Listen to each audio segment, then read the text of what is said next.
funny? Oh!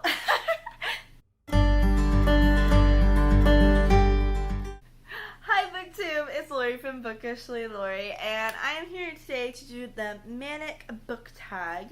I was tagged by Maureen and Books, and this tag was originally created by Word Wonders, and I'm super excited to film this tag. Halsey is one of my favorite musicians of all time. I love my girl Ashley, so I'm happy to support her and make this tag and answer some questions that are based off of her latest album, Manic. So I'm all here in my Halsey sweatshirt. It is hot in Texas, but I'm doing it for the tag, doing it for the video, so let's get right on into it. Question number 1, Ashley, a book with great character development. For that one, I'm going to go with Laura Dean Keeps Breaking Up With Me. Our main character, Frederica, in this book is completely obsessed with this girl named Laura Dean. She is kind of the popular girl in school, like the girl that all the other girls want. In this case, like very like cute butch girl, and Frederica is completely obsessed with her, and they keep breaking up and getting back together, breaking up, getting back together, and it's like Laura Dean is kind of going after other girls, and Frederica has to learn in this story that just because someone is perfect for you in your mind, and just because you like fall kind of in lust with someone, that doesn't mean that they're the right person for you. And she had to learn throughout this story that self-love is the only love that's going to last, and she cannot gain that love and affection from someone else without loving herself first. So very important life lesson that she learns throughout this book. So best character development definitely goes to Frederica. And Laura Dean Keeps Breaking Up With Me. And this is a very cute aesthetic book. I love this book. Next question is Clementine, a book with mental illness representation. For this question, I'm going to go with Winter Girls by Laurie Halse Anderson. This is one of my favorite books of all time. I love Laurie Halse Anderson in general, but this one is my favorite. Our main character, Leah, is suffering from an eating disorder in this book, specifically anorexia. And this book is actually very sad because Leah's best friend has recently passed away due to complications with another eating disorder, which is bulimia. And so that's not a spoiler. I mean, this has happened before the book even starts. The first chapter starts with Leah finding this out. And it is a very haunting, very sad book, but also very beautifully written. It's about their friendship and about how toxic their friendship was because they had love for each other as friends, but they also battled eating disorders together, and how toxic that was to both of their health. It's also about Leah kind of coming out of her eating disorder and eventually recovering, and kind of processing that grief, as well as letting go of this disorder that has affected her life so greatly. So amazing mental illness representation for Winter Girls. Loved it. Question number 3, Graveyard, a horror book. So this one was a little bit hard for me because I unfortunately do not read a lot of horror. It's a genre I definitely want to get more into. The only one that I have really read in recent history is Horror Store by Grady Hendrix. I really liked it. If you're not familiar with it, just from the cover you can probably tell. It is about a haunted IKEA-esque store. All the workers have been experiencing weird things. Customers are complaining about things dropping in the store at night. And like weird happenings are going on, and like things are being stolen from the store at night. So some employees decide to stay overnight and try and catch these people, thinking, oh, it's, you know, just a group of homeless people, or they're squatting in our store or something like that, and we're gonna figure it all out. It's not that simple. There's some ghostly things happening, some weird stuff going on. So it was a fun ride. I really liked it. So I would be interested in reading some more Grady Hendrix. He has 2 other books that I know of. Well, no, he has 3 other books that I know of. There's My Best Friend's Exorcism, which is about a best friend, which is like, I think like a cheesy like high school YA, but also an exorcism. So I'm not too sure about that one because I don't really like exorcism stuff. Like, I don't like the movies. I love scary movies, so, but that's not one of my favorite things in scary movies. Then we also have We Sold Our Souls, which I've heard is about a rock band, so I'm really interested in that one. And I've also heard, something about Southern Vampire Club, which the cover is here. So let me know which one I should read first. I think I'm really interested in We Sold Our Souls just because it's about a rock band. So, I think that might be what I pick up next. But if there's another horror read that you think I might like, let me know down below because that's something I'm really looking for. Number 4, You Should Be Sad, a book with a morally gray character. For that one, I thought of The Seven Husbands of Evelyn Hugo, and the character that I thought of is obviously Evelyn Hugo herself. She is a morally gray character because in this book she is determined to climb up the ladder in Hollywood and become a movie star and get out of her circumstance. She grows up very poor, and she will do that by any means necessary. It doesn't matter who she hurts, and it doesn't matter what she has to do. She's very determined, very gritty, and she will just do whatever she needs to do, manipulate, lie, whatever she needs to do to make it happen. And a lot of people who have read this book don't really care for Evelyn Hugo. They don't like the fact that she's so manipulative and makes some choices that are, not in the best interest of herself, but to further her career.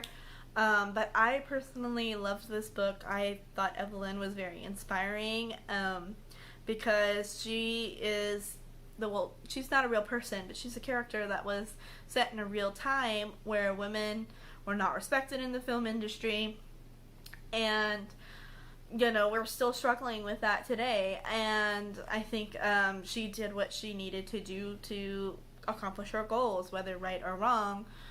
She did what she had to do. So she was definitely very morally gray, though. Okay, question number 5, Forever is a Long Time. A book with an immortal character or one that chases after immortality.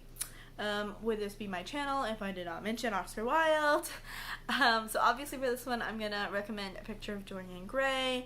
If you're not familiar with this amazing, iconic classic, it is about a young man named Dorian Gray. He's very beautiful. He's an icon of his time.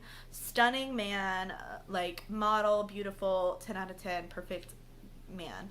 And he wants to stay young forever, live that young lifestyle, and party and do all kind of crazy stuff.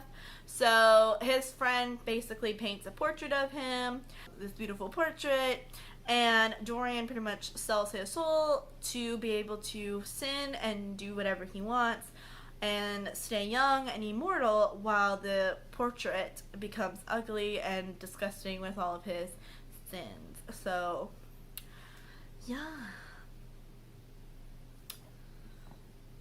he could also be a very morally gray character. But yeah, Forever is a very long time, and Dorian learns that pretty quickly. Number 6, I Hate Everybody. A book with a grumpy character who's soft inside. I'm looking at my answer on my laptop right now and I don't like it. So I wrote down Warner from Shatter Me. I'm just going to think in my mind about the original trilogy. Warner, I mean, like, I'm trying to go like this and I keep going like this and I'm trying to smooth it down, and we're going like this. We're going here. This. We don't know her. We know her. We don't know. So anyway, Warner from Shatter Me, which is a 3-book trilogy. Warner from Shatter Me. He was definitely a very grumpy character, traumatized, I hate my dad, emo singer in a band kind of guy. And he was very grumpy and like kind of psychotic on the outside, but he fell in love with Juliette Ferrars and was super soft and sweet to her, and love that for her, love that for them, love Warnet, used to anyway. Ooh. Question number 7, 3 a.m., a book that you stayed up to finish. Again, it would not be my channel if I did not mention Daisy Jones and the Six. I love this book. I definitely stayed up to read it.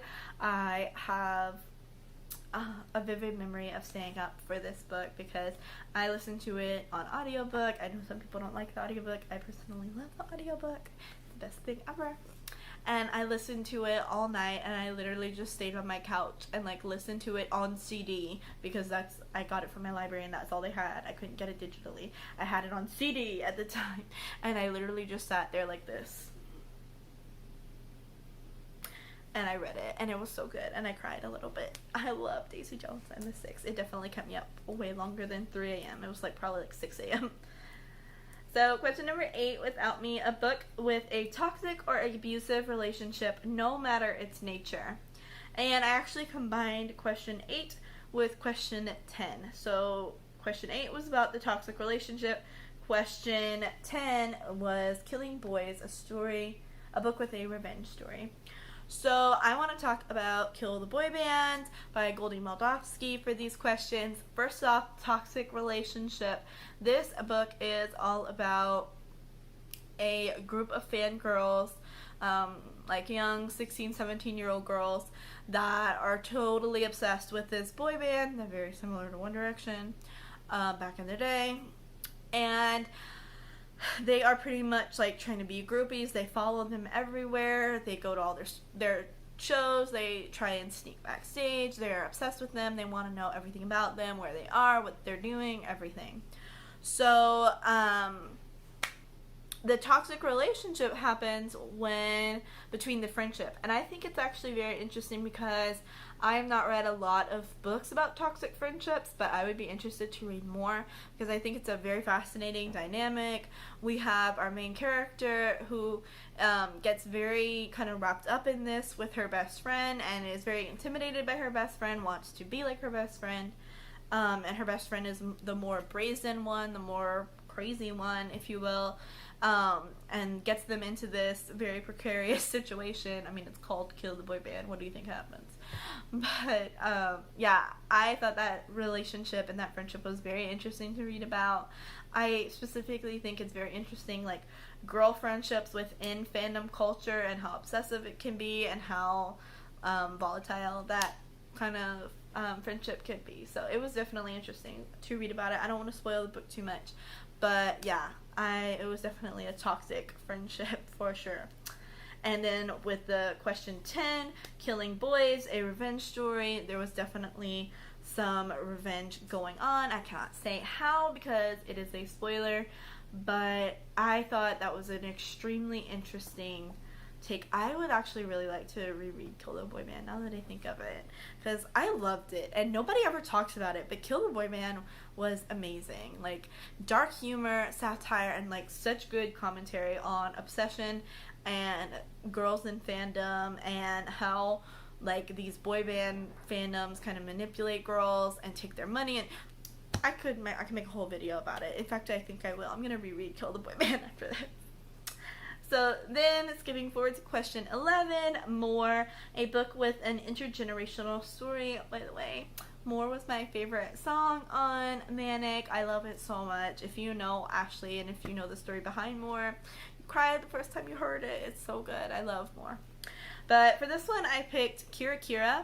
I have actually not read this book in a really long time. It was one of my favorite middle grades when I was a middle grade age, and I would actually really love to reread it. I don't remember much about it, but I do remember that it is about two sisters, and they grow up pretty poor, and it's kind of like something that they're taking care of each other really because their mom is always working, and the older sister is always taking care of the younger sister.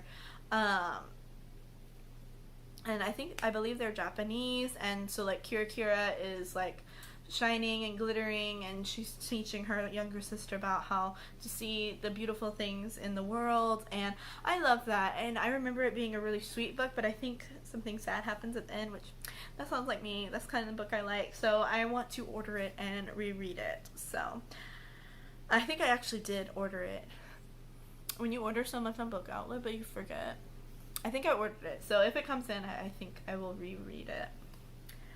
Question number 12, Still Learning, a book about a celebrity, either real or fictional. For that, I will go with Permanent Record by Mary H.K. Choi. I just finished reading this recently, at the very end of March. Well, And no, I just finished reading this at the very beginning of April. I have mixed feelings about this book. At first I gave it 4 stars, but then when I thought about it and sat with it for a little while, I ended up going back and giving it 3 stars. So I sat with it. It didn't really leave a lasting impression on me. It wasn't very impactful. And I overall enjoyed it. I think it dragged on a little bit. The main character, Pablo, was a little bit insufferable to me. I think it would have been incredible if we had had dual perspective and gotten to see the perspective of Pablo, but also the perspective of, what was her name? Oh my god, what was her name? Leanna Smart. Okay. So yeah, I think it would have been so much better if we had had a dual perspective of Pablo and Leanna, aka, what was her other name? Lee? I don't know. If we had had a double perspective between Pablo and Leanna, it would have been so much better. It would have been, I just think she was a lot more interesting. And it was almost like borderline Manic Pixie Dream Girl, because she was really the catalyst to him kind of discovering what he wanted to do in life. If you're not familiar with the synopsis, Pablo is a college dropout working at a bodega that he doesn't think is a bodega, but it's a bodega in New York. And I loved the setting. I love New York. It was an awesome setting, awesome concept, because basically this pop star walks in to his bodega one night and they get to know each other, obviously fall in love, all that great stuff. But the complication is that she's a pop star and he's a college dropout, not really knowing what to do with his life. And I really feel like I wanted to know more about her. I was more interested in her storyline. Obviously, I love anything about music, so it was really interesting to kind of see some tidbits about her and the music industry, and especially the pop industry, and how they were trying to mold her, and how much control they had over her and stuff like that, of her life, and paparazzi, different stuff like that. That was all very interesting. But when it came to Pablo and his life, I did like the family aspect in this. I loved Pablo's family, his mom and his dad and his little brother. That was all very cool and fascinating. But it just wasn't enough to really get that 4-star that's it's really memorable. I don't know. I just feel like there could have been a little bit more. The ending kind of left me meh. Oh, it was okay. So that's why I got a 3-star. I'm still going to keep it. I still want to go back and read Mary H.K. Choi's first book, Emergency Contact, because I think that one will maybe be better. I believe that one is a dual POV, so maybe that will be a little bit more interesting. We'll see. But yeah, overall not a bad book, but that book obviously had a celebrity, because Leanna Smart was a kind of ex-Disney kid, now turned pop star. So for question 13, last question, 929, a memoir or biography. For this one, I will go with The Art of Asking by Amanda Palmer. This is a really amazing memoir. It's one of my favorites. And if you're not familiar with Amanda Palmer, she was the lead singer of the Dresden Dolls back in the day, if you ever heard of that band. Coin Operated Boy, it was a jam. But she was the lead singer of that band, and, very artsy, very, outspoken. She's actually married to Neil Gaiman now, if anyone knows her from that. But, yeah, this book was just about her journey as an artist and as a woman in general, and learning how to ask for help in her art and in life to be able to accomplish her goals, and realizing that as a creative person you need other people to be able to help you fulfill your dreams, and that it's okay to lean on people. You don't have to do everything yourself and be completely self-reliant and independent, that there's no shame in asking for help and allowing other people to come along on the journey with you. So I loved that book, and that wraps up all the questions on the Manic Book Tag. I love this album. I love Halsey, and I love talking about all these books. I thought these were some really great questions. If you would like to do this tag yourself, you are free to do so. Consider yourself tagged. Let me know if you do film it. Leave a link down below. I would love to watch it. So that's all I have for you guys today. I hope you liked this video. Press subscribe if you would like to see more from me in the future. And remember guys, enjoy the journey. Bye.